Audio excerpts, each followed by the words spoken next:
What percentage of people are getting help when it comes to a first-time home purchase? Because everyone thinks they are the only ones who need help and everyone else is homegrown. Their monthly payments are coming from their own pockets, but when it comes to themselves, oh no, I'm the only one. I think that, let's say I have my clients, if I took a good analytics, I'd probably say about Welcome to a super insightful episode of Kosher Money. We're talking home buying and wealth building. Have you ever wondered how many people get financial help from their parents when they're purchasing a home? What mistakes do people make when it comes to buying or selling a home? What should people know about interest rates? What are strategies for building wealth through real estate? We spoke with Yael Ishakis, a loan officer with FM Home Loans, who dropped knowledge in a big way. We're talking real numbers, real stories, real areas. Get ready to become financially smarter. Being a Jew, awesome. Managing personal finances, not so awesome. Welcome to Kosher Money. Finally, a home purchasing conversation. We did one a few years ago, and it was good. We got through the basics, but we're here with Yael Ishakis, came in from Muncie, originally from Muncie. So you stuck it out, but you did have a stint in 10 years Flatbush. Flatbush. Okay.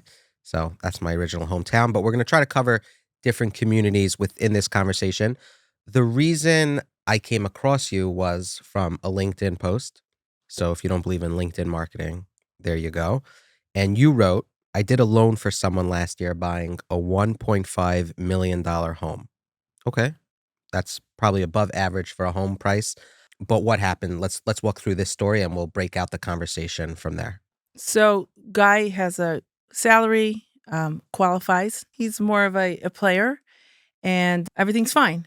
Like if somebody doesn't pay their mortgage, we would get notices. Guy pays his mortgage. But then I got called from like the realtors that there's a collection going on for him. He's not making it. I'm like, for what? He makes it, he has a salary.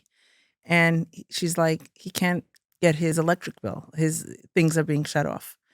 So, bottom line is he could afford the house, but he can't afford his lifestyle. How much was his monthly payment, roughly? Taxes, insurance, everything included? Probably about $7,500. Wow. So you wrote here they should have settled on a $700,000 home. Are people overextending themselves? I think so. So what happened was in this particular case, he came to me with a couple of homes. His wife was the conservative one, wanted like the simpler, and he's like, no, I want that nice one. He wanted the bigger home and stuff like that. So I don't know if he would have been in this position if he would have bought a cheaper home. He had a down payment. He's a good guy, but I guess life took over. I don't know what it was. Maybe too many obligations. Maybe too many vacations or bad decisions. But he is where he is right now. What other challenges are you seeing out there? Is this an unusual case or is this happening more and more? Okay, so this one was unusual because like when I take a loan, the first question I ask somebody before I ask them, what they do for a living, how much they earn and what their debt is, I always start off, what do you want to pay for your mortgage payment? What do you want your monthly payment to be? And I get an answer. They'll tell me $4,000. I'm paying $3,000 rent. I can go up with, and I'll say, did you count in that you're going to have landscaping? You're going to have a higher utilities now. Like, let's get that into the cheshbon. But usually people answer and they know what or they go, you know what? That's a great question. Let me get back to you. Mm-hmm. Sometimes I get unrealistic answers. They'll say $2,000. I'll say, honey, you could only afford your taxes. You can't get a loan. Mm-hmm. Great. So a normal answer, because rents are high now, like a typical rent is about three is low. I'd say like 4,000. So it makes sense that a mortgage payment would be about 5,000, a little bit more. You know what I'm saying? So what is the purchase price on homes? First of all, where was this $1.5 million home? Is that Muncie? It wasn't Muncie. It was in Toms River. Toms River. So someone who's renting, they're paying $3,000 to $4,000, and in today's climate, if they're living in a somewhat populated from neighborhood, you could be looking at a regular home could be in the, close to $1 million, Correct. right? So what are people paying rent now versus what are they paying in their monthly payments on a mortgage? So I'm seeing much larger jumps nowadays than I have seen, and that's because the rates went up.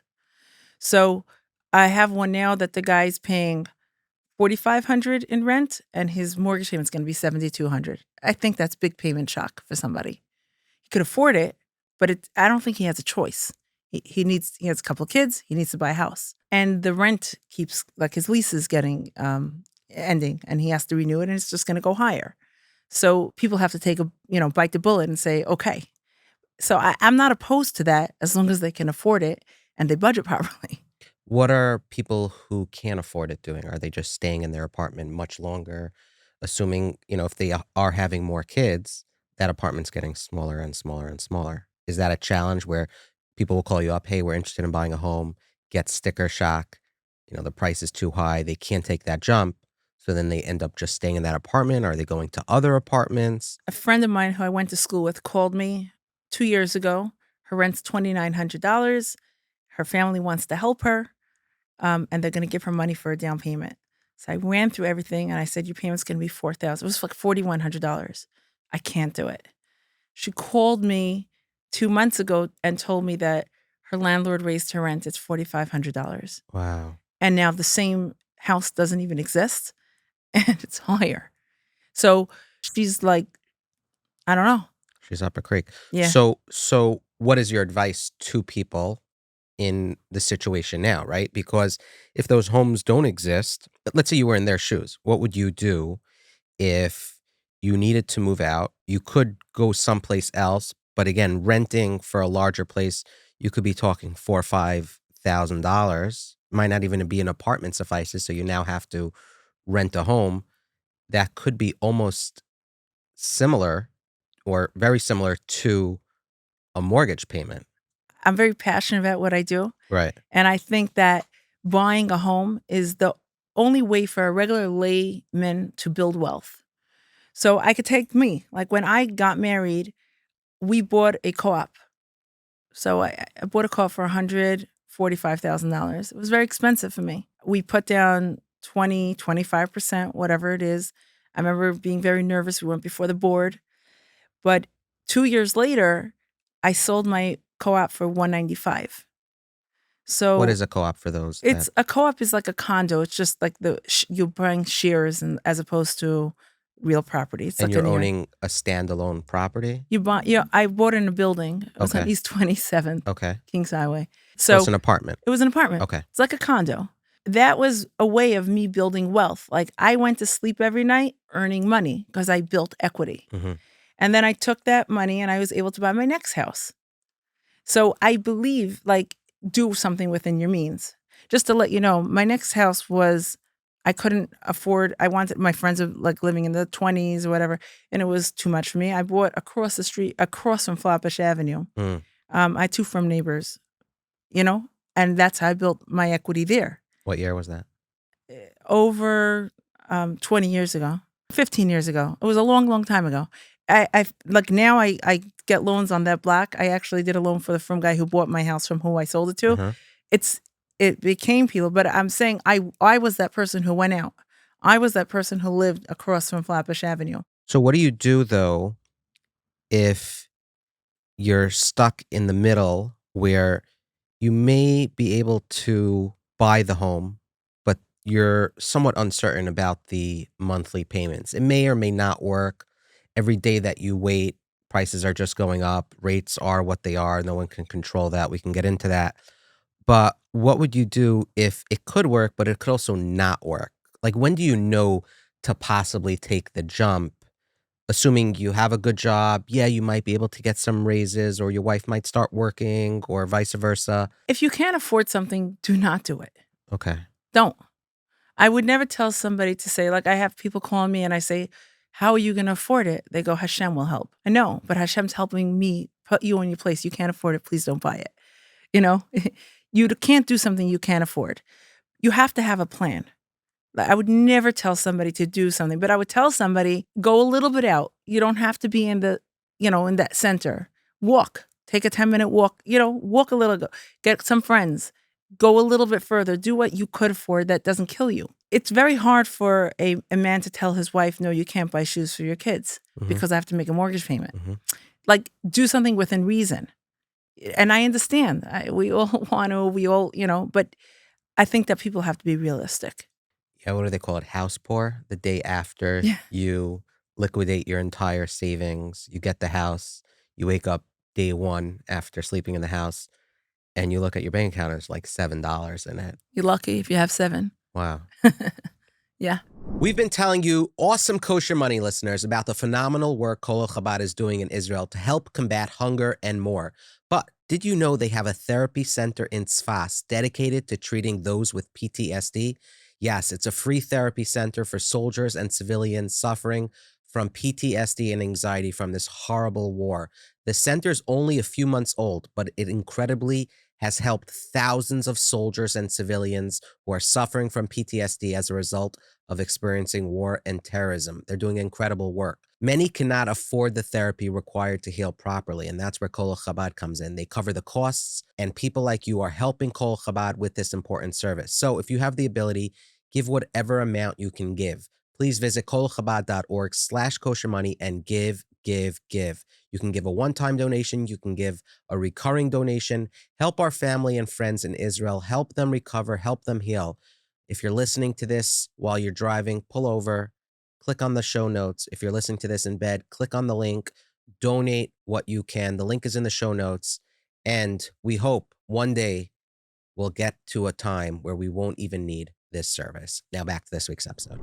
So let's run through some of the numbers, right? If someone was to take out a 30-year fixed mortgage a few years ago at about 3%, their monthly payment was $3,000. Now, if it's 7.5, 30-year fixed, a $700,000 loan, it's closer to $5,000. How do you look at rates, right? Do you tell home or prospective homeowners the rates are what they are and just move forward? Or, hey, rates are high right now, maybe wait another year or two, assuming you're able to continue renting? This is like a hot topic, right? I believe buy it at 10% rate if you could afford it. Because if you study the charts, when the rates go down, the prices go up. That's what happened like COVID. So we saw 100%, like 30, 40% appreciation because the rates were so low. Now there's a lot of noise, and all the analytics are coming out. Fannie Mae's coming out, the rates are going to get lower, the Fed's going to lower, and it keeps being postponed, blah, blah, blah. But let's say it happens in 2 years from now, the same house, let's say that you were looking at an $800,000 purchase price, and today's a 7% rate, it will be $1 million with the 5% rate. And on top of that, the home you're buying will likely only go up in value. You can always refinance later on with rates dropping. But I can never advise somebody, buy it now, even though the rates are high, if you can't afford it. So if they could afford it, I have somebody right now that the rates are high. He knows he has to buy. So his father-in-law told him the difference of his payment is about $700 a month with the rates. His father-in-law told him, I will give you that difference for the next 5 years. So if hopefully the rates will come down. And he goes, worst comes to worst, it'll go up in equity, you'll sell it, and you'll have extra money in your hand. So that was like how he reconciled it. And the reason, on paper, he qualifies. He just has like a lot of children. He has tuitions and he has a daughter going to seminary, and he's just worried about his expenses. And they're all real legitimate worries. It's not like he's, living a highfalutin lifestyle. Right. What percentage of people are getting help when it comes to a first-time home purchase? Because everyone thinks they are the only ones who need help and everyone else is homegrown. Their monthly payments are coming from their own pockets, but when it comes to themselves, oh no, I'm the only one. No one knows, but everyone assumes that they're very unique. I think that, let's say I have my clients, if I took a good analytics, I'd probably say about 60% are getting help via down payment, via monthly commitment. And I even hey, you're the first person I spoke with this week that's doing this on your own. Congrats. Wow. I have no problem. I want to help my kids. So it's fine. to get help, and I take it. I'm the one who tells you go to your grandfather, ask for it. Like I Right. push people because Right. I want them to get into that house. I think it's important. Do you think 30, 40, 50 years ago, people were getting as much help, or there's something in today's climate, things are more expensive relative to what people are making? It used to be that people didn't demand as much. So a first-time home buyer bought a property with Mm, one kitchen sink. mhm. Now I can't. I need to right away fix it. Some people want 2 kitchens, by the way. Oh, Yeah. yeah, that's like you understand what I'm saying? Right. So the expectations, like everybody who has a baby needs to get a bugaboo. Uh-huh. It used to be, no, you got what you Right. could afford. You know what I'm Right. saying? So I think the expectations are higher from the young people, so that they need more help. What are mature people that don't have help from their parents or in-laws doing? Are they looking out of town? Are they looking at the next town? What is someone who has the ability to buy, but maybe not in a hot area, doing within their affordability Okay. slash limits? So I live in Muncie, right? In the past, I'd say 8 years, I can have a straw community. Thiels was created 4 years ago. New City, Chestnut Ridge, Dexter Park, Nanuet. These are all out, like you have to drive there. It's not walking distance. So what happened is actually a very good friend of mine. She couldn't afford a house in Main Muncie. There was an agent. Her name is Chadva Dahan. She had a property. I'm talking about the Thiels neighborhood. She had a colonial for 420, beautiful home, and she couldn't sell it. The market wasn't the From community. And she spoke with another agent to Tirza Bear, and Tirza said, wait a minute, I have like 50 people who would be able to fit that. Let's make a community. Mhm. And they put everybody in a meeting and said, listen, we're going to keep this on the down low. I'm going to go. You have to commit to moving here. We're not taking investors. As it comes, you're going to take it. You can't be very choosy, but we're going to get you good deals. They did 15 contracts in 2 weeks. And it's the hottest. That house, that 425 house, I think a similar house in the block just went for 1.2. This is 4 years ago. Mhm. And it needs the type of people that need to be have to be just friendly, good people, people with kids. You just want to be around them. If they don't have the large down payment, that's fine. People, they're just good people. Right. And that's how it was done. I remember when Chestnut Ridge was started, it was a meeting in Q Home Sales building. They brought all the people together and said, this is how we're going to go and do it. And I remember, because I'm with realtors all day long, I remember them saying, no, like investors, I really want, no, you can't, because you really need the commitment to build the communities.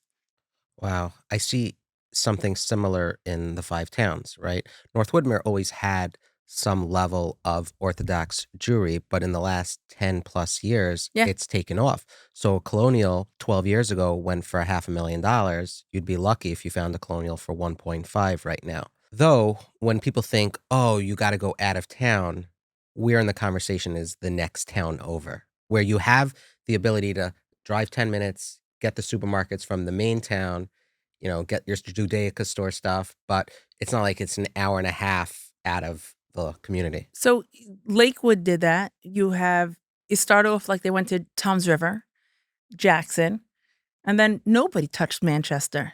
But Manchester is booming. I think there's like over 425 from homes there. So it takes people who want to be near enough. Exactly what you said. Right. Have the infrastructure, have the school system. And by the way, it's hard. It's not so easy for the pioneers. They have to make their own carpool because Right. the busing is not coming so easy. But now they have the most popular neighborhoods. And I think that's what a young person needs to do. And a lot of young people say, I don't want to be the first. Okay, so get the 10. Right. If I right now came to you and I said, 10 minutes over, could you get 10 friends, but you're going to get a house for 400, 500, I don't know, $600,000. You Right. might say, let me do it. Right. Right. Yaakov, my brother, tried to do it in Oceanside, but there the houses, it didn't work out. Maybe the houses were a little bit too high for that. But I wonder what's going to happen in the 5 towns. I know North Lawrence, the houses are maybe a little bit more affordable. And it's always cool after the fact, those pioneers look sagely. They Yeah. look like they're so smart. So it's also hard. I'll tell you why in this particular era where we are, it's harder than it was, let's say, when I experienced have straw sales, is because there's an inventory problem. And the reason why is because the sellers, a lot of people are not selling now. And they're not selling because they have 2% rates. Where are they going? Hmm. They want to downsize and their new house is going to be more expensive than they're living, right? So dead people are selling, estates, Hmm. divorced people, or people who pay their mortgage off. Those are the sellers. It's not so many. So it's much more difficult to create a community when they don't know where to go. Does that make Yeah. sense? Yeah. I was talking to an agent yesterday in Teaneck, Yeah. and I said, you have so many surrounding towns. Look at Dumas. Like, how many listings can you get? She goes, I don't know. I never even thought of it. A lot of people don't think of it. She's like, I'm going to get the research. I said, this. I was talking to this agent. She said she manages apartments. I said, you make a meeting. You have 125 people in the apartments. Tell them that you're putting together the next 10. You'll have people coming. Right. If people can't afford it and they Right. want to buy. We'll be right back to this week's episode, but I want to tell you about something that happened. I couldn't believe it. Right after we recorded this episode with Yael Ishakis, I got an email from the community of East Meadow, Long Island. They had no clue I was recording an episode about home buying, looking for different towns. They are 15 miles from the five towns and 15 miles from Queens, right in the middle. And they reached out and they said, "Hey, do you guys know we exist?" And I said, "No, but tell me more." And then I found that I knew some people there. It's a growing community. There's over a couple dozen families there. And it was interesting because you can literally buy a house, a nice house with a big backyard in the $600,000-700,000 range, probably where the Five Towns was maybe 10, 15 years ago. And you get all the access to the Five Towns, to Queens. It's not like you have to fly to visit family. And I was intrigued. So I said, "Tell me more." I said, "Maybe you should actually advertise on this episode." And that's how this came about. So, Hannah, Malki, they invite you to come for Shabbos, experience the warmth and excitement of the East Meadow, Long Island community. It's out of town, but it's right next door. So, the Kehilla of East Meadow, they say, is a warm, growth oriented Torah community. It's in Nassau County, actually. And I said 15 miles from Queens and five towns. It's beautiful, friendly, suburban neighborhood. It has affordable housing. They have large property sizes. They have free busing to the schools and the yeshivas here in Queens and the five towns, door to door, all the way through high school. Okay. They also have a preschool, small class sizes. You get delivery from the kosher supermarkets in Queens and the five towns. Shout out to Aaron's.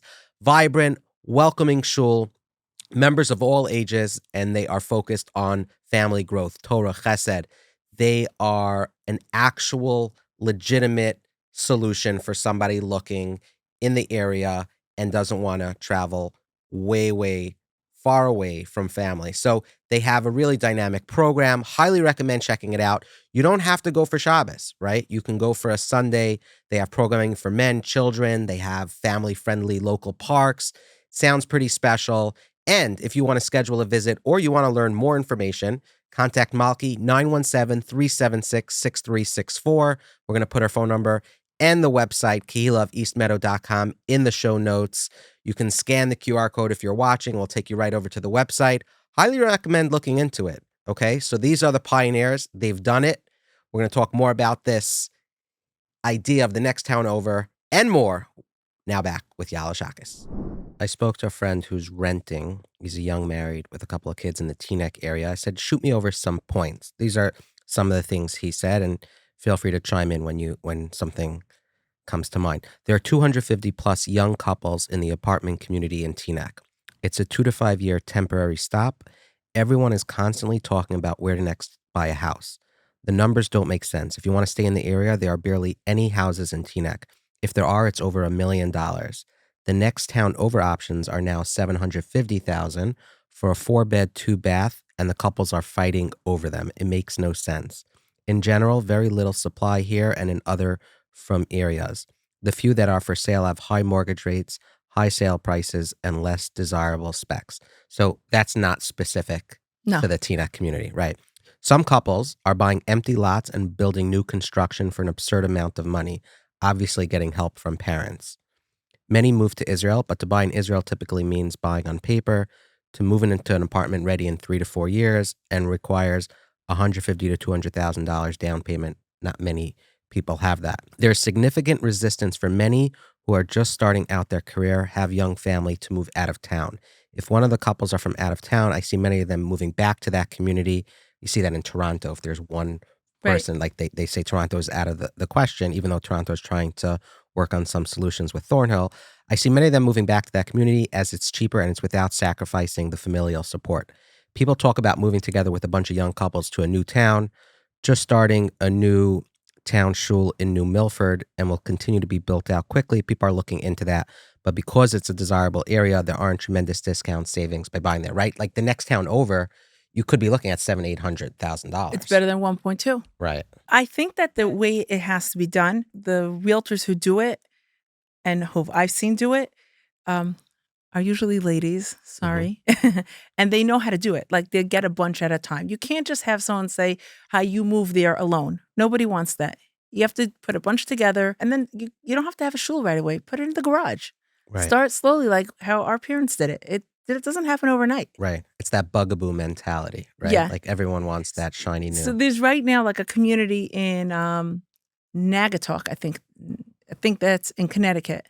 So there's like 80 homes, that new construction homes that they want to build. They have a Colel there. And a brand new 5-bedroom home is $600,000. And the taxes are about $12,000 to $14,000. Sounds reasonable. Also, they are right near Waterbury. Waterbury community has a Beis Yaakov, and they can absorb, they want students for their schools versus like Muncie Lakewood that you can't get in. Over there, they want it. And it's a nice school, and people don't want to go there. So I think like it has to take a bunch of people together. Like, let's go together and have quality of living, a gated community, and do it. Right. But it's hard. Like I'd say that place in Connecticut, it's an hour and a half away from New York. So it's like moving to Tom's River. Right. You have to, it's a commitment. Right. But in 10 years, we'll look back at this episode, and that community that you just said starts with an N that I can't repronounce will be booming, right? Or possibly. Yeah. And Waterbury's, I just saw a video of their campaign for a new school. There are hundreds and hundreds, 600-700 kids in the school. Right. And, they've had growing pains, and, this whole new generation is being brought up by a place that it took pioneers a hard X amount of years, maybe a decade plus, to get it off the ground. So Eli Fried, he writes on LinkedIn, and he has this awesome email newsletter he publishes weekly, I believe, and we'll link to it in the show notes. He was talking about what are the solutions, right? The numbers just aren't adding up, as you've explained. And some of the solutions that he said, or he shared 9 of them. One is accepting smaller space, renting out space. So if you take out a home that might be a little bit past your budget, but there's demand for space, is that a realistic solution? Absolutely. So like in Muncie, there's something called a high ranch. Like, so the layout is you walk in, there's steps up and going down. 3 of my family members, that was their first home. They rented out their basement and they lived in the upstairs. Yeah, that paid the mortgage. Right. Or paid half of it. Phenomenal solution. Great solution. You get it in, you build equity, and then eventually when your family grows, you're better on your feet, Right. you can kick the tenant out, or you sell. I think it's a great solution. So there is room to be creative. It's not a black and white, can I afford this, can I not? But people will call you and say, hey, how can I get crafty with this purchase, potentially? I have this conversation with people all the time. There's like legalities. You have to look in. Does the township let? Those kind of stuff. Right. I had somebody who called me that they would take boarders in if I could connect them with, and I did. I connected to them, and that's how they bought their house. I mean, they were able to afford, but they needed that extra income. Would I want boarders in my house? Probably not. It's hard, but that's how they did it. I think that was like wonderful. To me, it's like thinking out of the box and not being that person that is, living in your parents' basement because you can't afford it. Because nobody regretted buying a property. You don't regret it. Say, I could have gotten it for $214 instead of 30 years ago, I paid $220. Nobody cares. It doesn't really make a difference, after you Right. live there. Right. It's like you want the house, you want to build the equity, and you want to build wealth. Someone told me the story when I was buying the home. We bought for 715 in North Woodmere. Maybe it was a little bit more than what we initially wanted to pay. But someone told me a story of a similar situation. When they walked out, one of them said, that was a little bit more than what we wanted to pay. And the realtor says, yeah, but now it's your home. Like, it's yours. Like, you got it. So you're right. And then, But let me ask you a question. Your house was 714, right? yeah, How much can you sell it for now? 1.2, 1.3, Okay, so how much did you want to spend at that time? like 700, 690. 690. So does that, that $20,000 make a difference to you? Right. You don't even hear it anymore. Right. Do deals break off because of like a stickling on money that people could potentially afford, but are just like, that's our number? Sometimes, but usually I'll get on the phone Yeah. and I'll say, "You're fighting about $5,000. It's equal to, $11 a month. What are you doing? Right. Do you want to get the house? Like, stop it." Right. Right.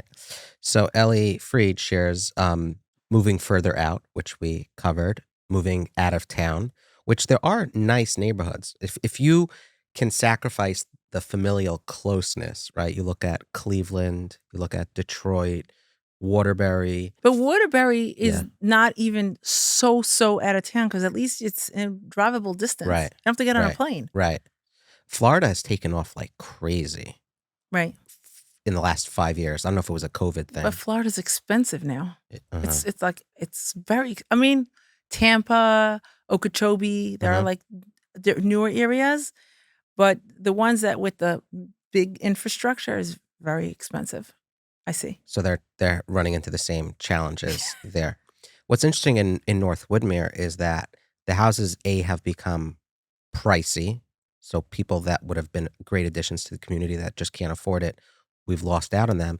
But then now developers are scooping up all the houses and they're buying it for 1.1, 1.2, and then building $2-3 million homes. And I guess that's capitalism, and that's what happens. That's what happens. Right. But then you have like Flatbush, that's what happened in the 20s. Mm-hmm. And those homes are not selling for as much as they were. It also goes by, demand. So you see like let's say take Flatbush where you're from, the Syrian communities, you can get it, you have a house on Ocean Parkway. Yes, you can get it whatever you want for it, but Marine Park is not as popular, right? Right. So it's supply demand. Right. Okay, so there are some. I have a friend who's in the market for a home, but limited supply. He wants to buy in the five towns. First of all, did he call me for a mortgage? I don't think so. I don't think he knew you That's- existed, but we can work on that after this. Okay. If anyone does have a follow-up question, what's the best way to get in touch with you? Call my cell phone. It's 845-548-9075. Okay. Not in the middle of the night, but we'll put a link in the show notes. Let's discuss foreclosures and why that's happening, credit card debt. What are you seeing? Are people legitimately being foreclosed on? And if someone is running into that issue where Yael's office is going to get a phone call that payments aren't being made, what does that conversation look like with them? I haven't seen this scenario in a while. And the reason I believe we don't see it is because the past couple of years, the rates are low. So you're not going to let go of a house that has a 2% rate, 3% rate, that has $500,000 in equity. Like, you'd have to be stupid, Mm-hmm. right? So I don't see that. I saw it when the rates were initially 9% and they didn't have equity. That makes sense. Mm-hmm. So the foreclosure issue is not there. It's like they could sell their house, make some money. Do you ever see them borrowing money to pay the mortgage for X amount of time, or taking a home equity line of credit? I have one now. I had a client that called me. He wants to take an equity line of credit, and I asked him what he wants to do with the money. Right. He said that he wants to leave his job, and he wants to have money put aside. I said, "What are you going to do?" So he said he doesn't know. I'm very good friends with his family, and I called his father, and I said, "Your son that you gave him the down payment is doing it."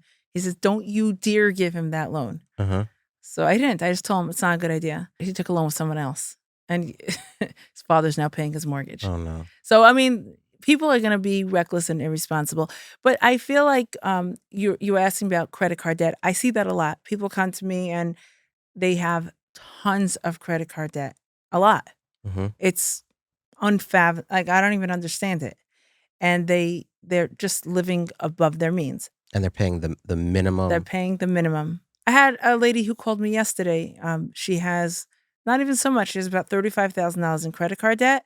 She wants to take out an equity line because, and it makes sense. I was like, let's do it. The interest rates are like 18% or something. So it makes sense that even though the equity line rates are like at 9%, Mm-hmm. it's high. It's prime is high. It makes sense Pay off the debt. to pay off the debt. Right. But it's still sad. And she's a fiscally conservative woman, professional. Mm-hmm. Her husband is professional. They don't make enough money to cover their expenses. And it's not that they're living out of their. Not at all. Right. Not at all. Bar mitzvahs, weddings, Mm-hmm. grandchildren, bris, things like that. I also like that's a good example. It's an expected thing now for somebody to pay for the grandson's bris. Mm-hmm. So she pays it, but does she have the money? No. She's putting it on credit cards. Oh. She's a good person. Her kids are level-headed, like all good. And that's not a lot. Like, and then I see on the flip side, I had a guy who came to me once with, oh my God, he was in foreclosure. It was like during that time. And I pulled our credit to see how we could fix. And the first thing I'm like, $120,000 to Neiman, $40,000 to Saks, $80,000 to Bergdorf's. It wasn't like they were like I said like $500,000, and I asked them. I was like, before you like tackle your more like you have to tackle your spending. And the wife started yelling at me that her kids have to dress well. Okay, So what it was like that was like obscene. Right. I hope that's few and far between. I think that it's more than we know. A lot of people live above their means. Uh-huh. I don't think that you know it. Right. But I see a lot of it. It's horrible. A brief pause from this exciting episode to tell you about an incredible tool for those passionate about maximizing their charitable giving. We've been telling you about the Donors Fund, which allows you to contribute to your favorite causes, your favorite charities, while enjoying immediate tax deductions and maintaining control of where your tzedakah, your hard charity, is directed. But what truly sets the Donors Fund apart is their robust investment service. I haven't told you too much about it, but when you contribute to the Donors Fund, your charitable dollars don't just sit there, right? You can choose from a variety of in-house managed investment pools or even collaborate with a personal wealth manager to have the money managed for you. That's the Donors Fund. It means your donations can grow tax-free over time, potentially increasing the impact of your charitable gifts. Imagine being able to support more causes and make a bigger difference simply by allowing your contributions to grow before they're granted. The Donors Fund provides you with the tools to do just that. How do you get the account for free? Visit thedonorsfund.org/koshermoney. Links in the show notes. You'll learn more about that investment tool, their other services, and you can really start maximizing your charitable impact today. So let's say you want a tax deduction, right? You're not sure where to put the money. You can give the money to the Donors Fund. They'll hold on to it, and you will have the ability to then take the tax deduction and have the money grow, right? You're through the investment portfolio. Obviously, you have to speak to your Rav and ensure that it grows so that when you're ready to give it, boom, more money is given to tzedakah. Win-win. Link is in the show notes. You can sign up while you're listening to this episode. It is free. You can get these custom checkbooks. They have a lot. They have a really cool app. Just put the money in there and all your tax deductions get funneled into the single app/website, whatever's your jam. Okay, now back to this week's episode. Tell me a good story. I need to rinse my mouth with something. Tell me someone that's come to you and you're like, wow, you've really saved a ton of money. Did it by yourself? Do you see any of that? Yes, I see. Okay, my favorite people are the young people. Like I have a girl right now. She's so cute. 22 years old. She's working, has a great job. She saved like $120,000. She calls me up. I want to buy a house. I want to start. She found like a little cute condo in Lakewood. She's from Lakewood. It was like, I think the purchase price was like $300,000. She bought it as an investment property because she's not moving out of her parents' home yet. and she got a renter. Rent's covering. She's making like I think like $140 extra a month, but she wants to build equity. So like people like that she's like very smart. When she gets married, she'll have something. Mm-hmm. She'll have some, starting her life. She could sell it, use the equity, buy a bigger home. Like that's smart thinking, smart, like starting young. She bought a condo because she didn't want to be busy with like boilers breaking, things like that. You have a HOA to take care of it. So that's smart. The story part of it is that another young guy called me and he also wanted to buy. I said, "Are you married?" He wasn't married. I said, "Okay, guys, I have a shidduch for you. I have a perfect girl. Perfect."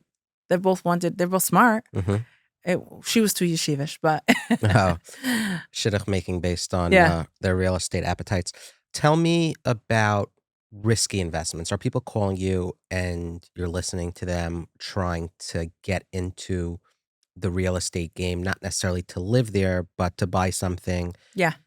Does that happen where people are calling you for a mortgage and you think it's not going to end well? So I hear it all the time. My rule is and I'll do this for any person looking to rent. If the mortgage payment, let's say for argument's sake, is $3,000, you must have rent at $3,000. You can't lose. I think there's so many incidentals that would happen that you have to actually have a cushion, but that's my base rule. So I'll convince them out of it. I'll say, you can't buy that. Well, what are you thinking? Well, I think it's going to go up in value. Well, what's if it doesn't? Mm-hmm. You have to do things that are fiscally responsible. Do you have the extra $500 difference monthly? Oh, I'll borrow. That's not a good investment. That's a terrible ROI. Please don't do it. What is that conversation? I've never had that conversation, meaning the only mortgage I bought was for a house that I'm living in. Every bank will give somebody a mortgage based on the numbers they expect to get from rent. There's a very popular loan. It's called a debt service coverage ratio loan. You don't have to show your income even. Uh-huh.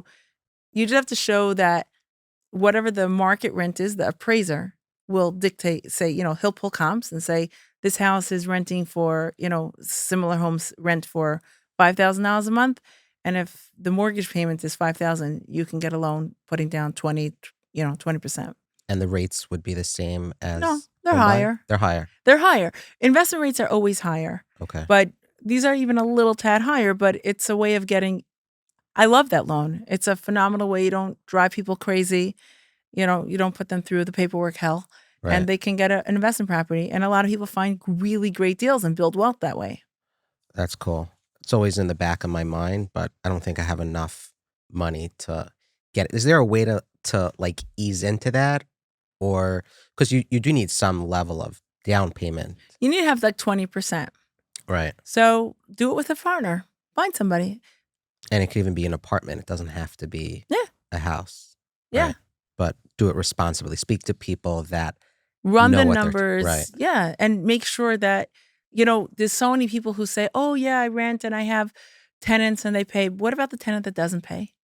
Like you don't hear really those horror Right. stories. Right. So you got to do the research and look into the area. Hire a company to do the background check on the tenant. There's some tenants that are colossal. They live there and they don't pay. Right. And they'll go to the next one. And the previous landlord wants to get rid of them, that they'll give a good reference. Oh, wow. So be responsible like that. You got to do your diligence. And you have to know the eviction laws in your town. Exactly. State. So it's a hassle. That's why a lot of people go into syndicates, because they don't have that hassle. Right. Which brings like on its own risks and Yeah. research that needs to happen. Okay, so I want to end with a little bit of a lightning round from a friend who's in the market to buy a home, who I will tell to give you a call. He's anticipating buying a home in the next 6 to 12 months. And here were some of the questions. He said something about freezing credit. I didn't even know is that a thing? Yeah. People freeze credit because you don't want to be a victim of identity theft. So if anybody, I can't run their credit report without them unfreezing it. They have to call the bureaus up and say, I want to unfreeze it. It's a smart tactic. Why would someone freeze a credit if they, like you said, they want to make sure they don't run into any problems, or if they have a great credit score? You're not freezing the actual credit score, right?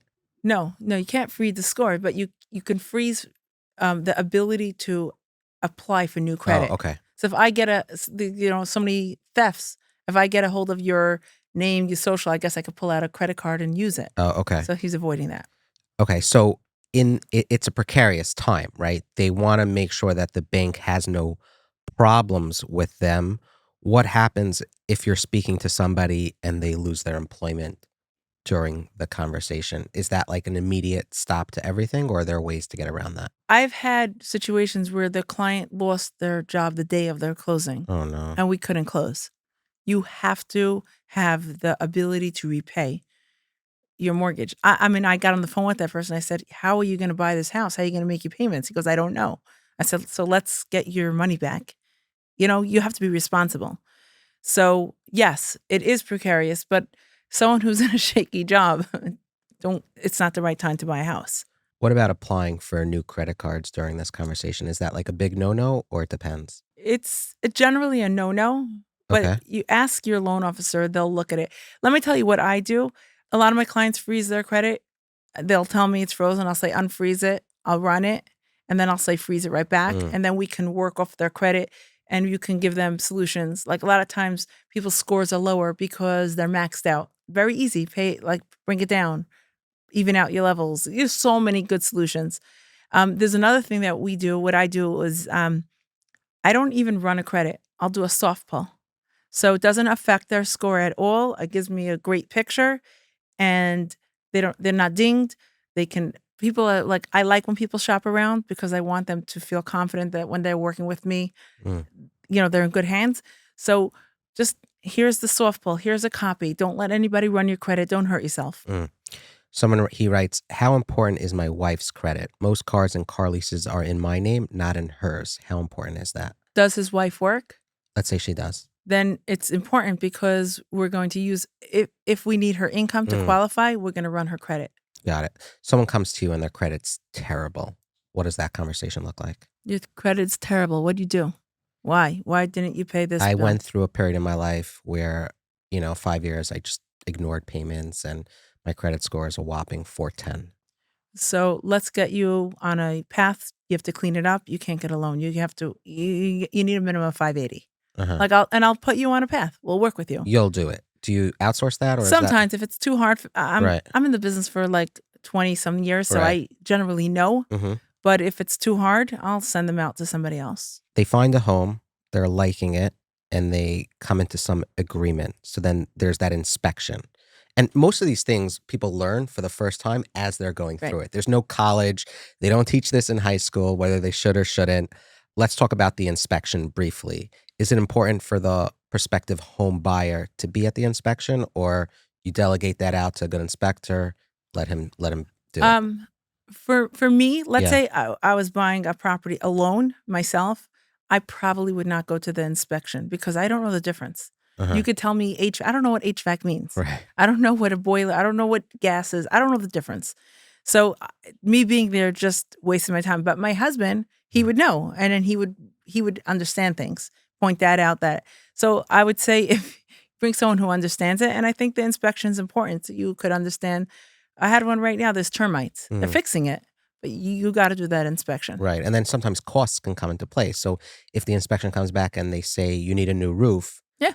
that's gonna, you know, That will determine, do you wanna buy this house? It gives you an opportunity maybe to negotiate and do some, things like that. I would imagine we're currently in 2024 in a seller's market. So even if the seller says, nope, it's sight unseen, you're getting the house as it is, they have the ability to sometimes dictate. Sellers are dictating now Hmm. exactly what you said, but so you come to me, you Hmm. found that house, it needs a new roof. So okay, please price it out. So you get a quote that is gonna cost you 20 grand. Okay, how much money do you have? Let's deduct 20. We'll figure it Right, out. right. Budget it in. Let's talk about negotiations, right? I'm sure you're involved a lot in that piece, or you hear about that. Let's do it from the sellers or wherever. You pick sellers, buyers. What are some things to keep in mind that you think are impactful in the negotiating phase? Sellers today are concerned that they don't have anywhere to go. Like I've seen that. Like they want to sell, but they don't know. So they want longer time frames. So as a buyer, I would tell you to be flexible with that and say, no problem, we'll close, we could do it in 6 months. Give them time, make them feel at ease. That would be smart. I think that a lot of people are tight with money, and there's something called a seller's concession.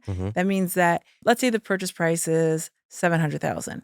You can go up to 6% of the purchase price and cover your closing costs with that.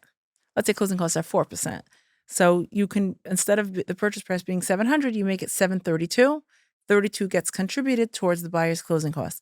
No skin off the seller's back, completely kosher, and it frees up $32,000 on the buyer's immediate cash flow. Yes, it gets financed, but it's easier. Do it. Say yes. It doesn't hurt you. Some people who are very, very sellers are in a rush. Go to a lender that can give you a closing in 2 weeks. Like I've done a closing for a client in 8 days. Find out what the seller's needs are. Try to fill it. I always tell all the agents 21-day closings because that's what my office is set up for. But if you need it quicker, I'm there. I want to accommodate you. I want to make it work. People put all these like inspection contingent. Like let's say a seller says, do you want this house? If it needs a new roof, let's say it needs $20,000 worth of work, $50,000. Are you going to buy it anyway? Okay, stop driving them crazy with the inspection contingencies and all that. Get the inspection, know what's going in, but you're going to buy it anyway. So don't make a seller nervous. Like, just be smart. A short, cool break from this week's episode to tell you about the weather. The weather? Yes, the weather. Warmer months are ahead. And that's the perfect segue into Twillory's ear suit. You see, I'm wearing the blazer, comes with matching pants. But you know when you're wearing a traditional suit and it's kind of hot outside, you begin to sweat. But those days are gone with the Twillory ear suit. They have this cooling mesh fabric that's commonly found in sportswear, and it's upscaled, retailored for use in this ear suit. So it functions like their other suits and blazers. It has that extreme stretch, comfort, no wrinkles, plenty of pockets, and it's machine washable. So if you are dry cleaners, turn this off. This is not for you. But if you hate paying money and you want suits in different colors, lengths, long, short, regular, variety of sizes, and you want free shipping and returns, I have some good news for you. Promo code CHAI, CHAI. That's $18 in Hebrew, Twillory.com/kosher money. No reason you can't be comfortable, relaxed, cool during the summer and spring months. You're welcome. Twillory.com/kosher money, promo code CHAI. They're pretty amazing. Lots of colors, by the way. Okay, cool. Now back to this week's episode. You did mention that there are a lot of women in this field. Why is that? Why do you think that is? And they're very good at it. And the second part of that question is, do people call you and say, hey, I'm looking to get into this career. What advice do you have for me? Okay. So I feel like there's much more women real estate agents versus loan officers. So, but there are many women loan officers as well. The reason why I think that they're good at it is because it takes a lot of multitasking, and it's like natural, like matchmaking skills. So, and people trust a woman, like it's their home. So you get like that. I think that trust factor is there, but there's so many male agents that are phenomenal and great as well. So there's a lot of emotion also in these conversations, which maybe play to a woman's strengths, right? Especially when you're talking about finances, you're lifting the hood on the finances. Maybe people are a little bit more comfortable. There's empathy shared, so that can be a component. It could be. Like when people call me, I'm very blunt. I'm like, this is what it is. Right. You're not getting so much empathy. Right. Because I just like want you to just know what you're getting into. Make sure you could afford it. You could. I'm going to figure it. I'll help you. We're going to, if your income doesn't cover it, but you have a method of how you're going to pay, I'll help you call every grandpa and uncle, aunt to get you the cosigner. I'll help you figure out how to get that loan. But I just want there to be a proper path. In terms of advice, what would you give to people that are thinking about getting into the field? Are there certain personalities that loan officer, or real estate agent that it better lends itself to, or really anyone can get into the game? I'm the believer that anybody can do anything. When there's a will, there's a way. In my company, specifically FM Home Loans, David Brescher owns the company. Top producers are a lot of women. Some are technicians that they understand the process so well that they're just really good at it. And then some are good salespeople. Then you have someone like me who, I don't want to tell anybody, but I failed math. So I just know how to use a calculator. So it doesn't matter. I think that if you understand the process, you're willing to learn, you're willing to get trained, and you're willing to, put client first, then you'll be successful. What's the education process? Is there schooling? Is there Yeah, courses? What is you that? have to take, I don't know how many hours, 20 hours, I think, Mm-hmm. a federal, and every state has specific amount of hours you have to renew every year. So, like, I'm licensed like New York, New Jersey, Florida, California, Connecticut, Pennsylvania. I have so many hours I have to do. It's very annoying. And you have to take tests after also. So, advice for people wanting to get into it, I think it's a great field. I get the same satisfaction of getting someone clear to close. I love it. I love when a client calls me up and says, that house that I bought for $500,000 and I was penny pinching, I just sold it for $1 million Wow. and I'm buying my next one. I love it. I love it when the guy called me that, like, he bought a $200,000 loan and I closed the $80 million commercial package for him. I love it. So I you do love being, commercial as well. yeah, I love being along that journey for the client, being their financial source. That's cool.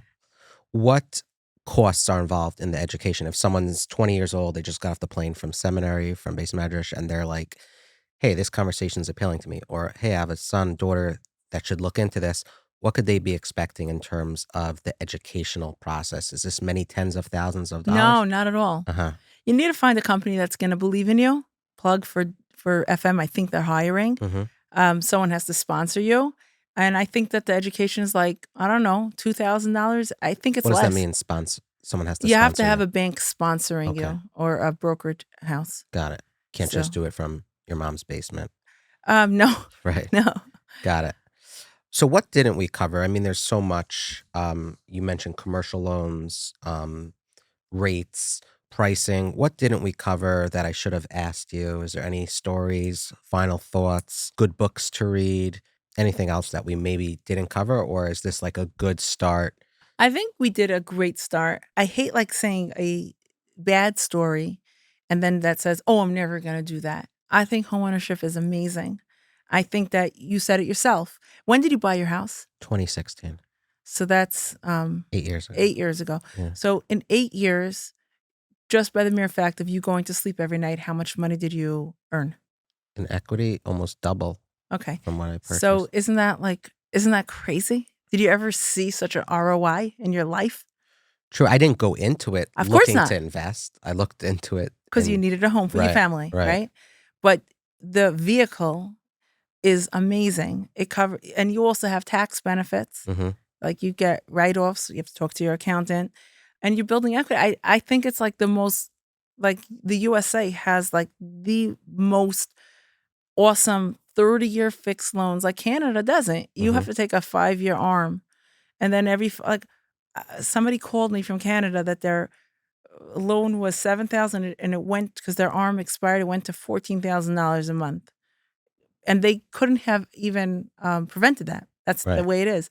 So we have like crazy good programs. You don't have a lot of money, you can put a lower down payment. There's grants. There's like so much out there. Take advantage of it. Build equity. I don't think ever anybody should do something that they can't afford, but figure out a game plan. And then once you do, there's a vehicle for it. Like no one regretted buying a house ever. Like, like that went up in value. Right. Really, okay, you had a bad tenant, went up in value, sell it. Mhm. You get what I'm saying? Right. So I think it's like important. I love it. I'll tell you a story. 20 years ago, a lady called me up. She had like 9 kids, Flatbush. Her oldest kid was getting married. She refinanced and we took out the money for the wedding. Every year she called me, every 2 years, as her kids got married, she would refinance. Finally, she tapped out. Like she was at 80 LTV or whatever it was. She sold her house and moved into a smaller house. And then the same thing happened. Refinance, refinance, refinance. I called it like her yearly paycheck. It wasn't a paycheck. She was marrying her kids off. Then she tapped out of that one and moved into her third home, which is a small condo in Lakewood in one of the retirement communities. Her kids are married. She was a teacher. Her husband had a job, didn't make a lot of money, but her house was the vehicle that she was able to marry her kids off. Is that a little heartbreaking? Probably. But to her, it was like, wow. A method. A method. Right. So I'm for it. There you go. We do have quite a few international listeners, so I don't want them to call you because you did give your phone number in the middle of the night. So maybe just text Yael before you call if it's 11:17 p.m. Eastern Standard Time. If they call at night, I go to sleep like at 9, Oh, 10, okay. so they won't Phone's reach me silent. anyway. Okay, leave a voicemail. Yael, thank you so much for driving in from Muncie and really appreciate your insights. No problem. Thank you.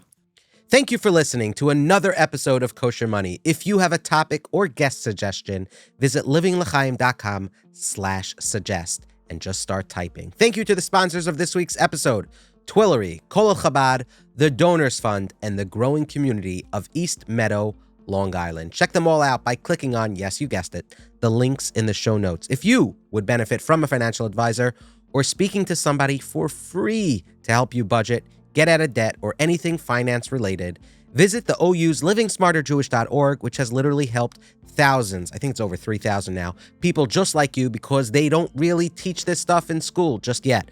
And speaking of that, Living Smarter Jewish has financial curriculums for schools at no charge, so ask them about that too. Hey, Zevi, you can email them at info@livingsmarterjewish.org. And here's a kosher money tip. As you go through your career, you may have forgotten about old 401ks, aka retirement plans from previous employers. But don't fret, there are paid services like meetbeagle.com, the animal, that'll help you look, but that's a paid service. We found a free list of tools for you to research. Click on them, the link's going to be in the show notes, and you'll have a bunch of resources to look for your old 401ks, which are collecting dust. Make sure you know where your money is and that it's invested/allocated wisely. By the way, you can help Living L'Chaim by making a one-time or recurring donation at livinglechaim.com/donate. I think that's the link. The link's in the show notes. The money you provide gets pumped back into shows like this to make them awesome, unique. It helps us give you the best of the best. Oh, and on YouTube, we now provide premium membership, where you can get early access to episodes and more. And if you don't want to pay for premium membership, I respect that. But like and subscribe on this video and we'll call it even. Until next time, keep your money kosher. Living L'Chaim.